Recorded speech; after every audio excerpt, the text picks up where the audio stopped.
24 घंटे भी नहीं बीते और एक और जहाज पर हमला हो गया है। हां, जैसा कि आप जानते हैं, कल शाम की खबरों में यह सामने आया कि भारत से करीब 200 नॉटिकल मील, लगभग 350 किलोमीटर दूर एक और ड्रोन हमला हुआ था।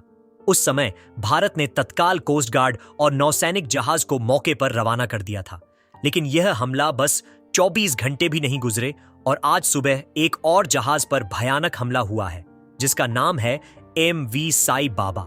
हां, और इसमें करीब 25 भारतीय क्रू सदस्य हैं, जो सभी भारतीय लोग हैं, और यह एक बड़ी चौंकाने वाली खबर है।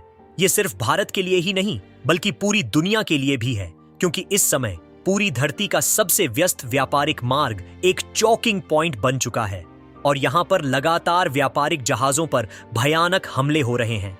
लेकिन बात चित्रित करें इस नई जहाज की, जिसका नाम है MV साई बाबा।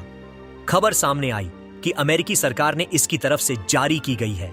इसमें खुलासा हुआ कि एक शिप थी जिस पर भारत का झंडा लहरा रहा था, जिसका नाम MV साई बाबा था। यह शिप यमन के पास से होकर गुजर रही थी और इसमें कई कच्चे तेल की टैंकरें भी थीं। यमन के हूती विद्रोहियों ने इस पर ड्रोन हमला किया, जिससे इसे बड़ा नुकसान हुआ। इसके साथ ही अमेरिकी सरकार ने बताया कि इसमें करीबन 2 दर्जन से ज्यादा भारतीय नागरिक भी थे।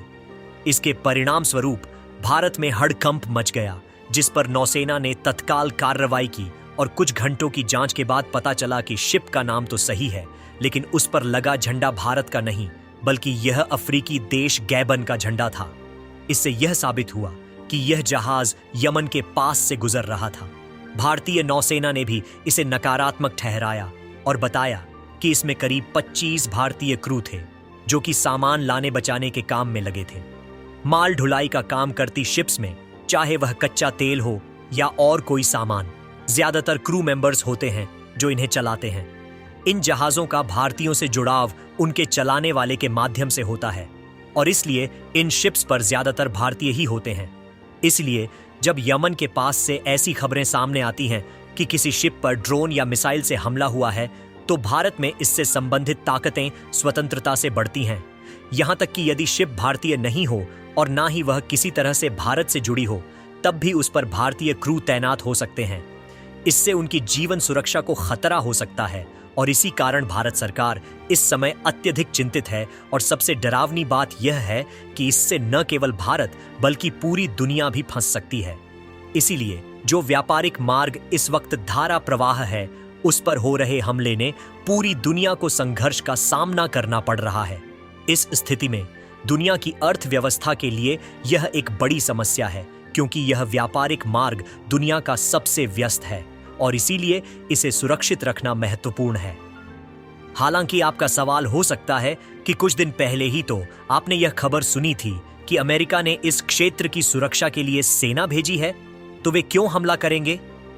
देखिए, अमेरिका वहां पहुंच चुका है और यह सब कुछ करने के लिए तैयार है, लेकिन पश्चिमी देशों के अलावा, जैसे कि अरब देश, चीन, रूस और छोटे छोटे देश, वे अमेरिका के खिलाफ हमला करने से मना कर रहे हैं।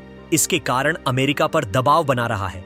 इस वजह से अमेरिका अभी हमला करना नहीं चाहता, क्योंकि ऐसा करने से पूरे अरब वर्ल्ड में अमेरिका को एक बड़े विलेन के तौर पर देखा जाएगा और इससे अमेरिका को विभिन्न देशों के साथ संबंधों में कठिनाई उत्पन्न हो सकती है। अमेरिका वेट एंड वॉच की स्थिति में है, क्योंकि इसे पता है कि इन देशों के बीच में भिन्नता है और इन देशों की बैंड बजने वाली है। चिंता यह है कि इन हमलों से इन देशों को बड़ा नुकसान हो सकता है।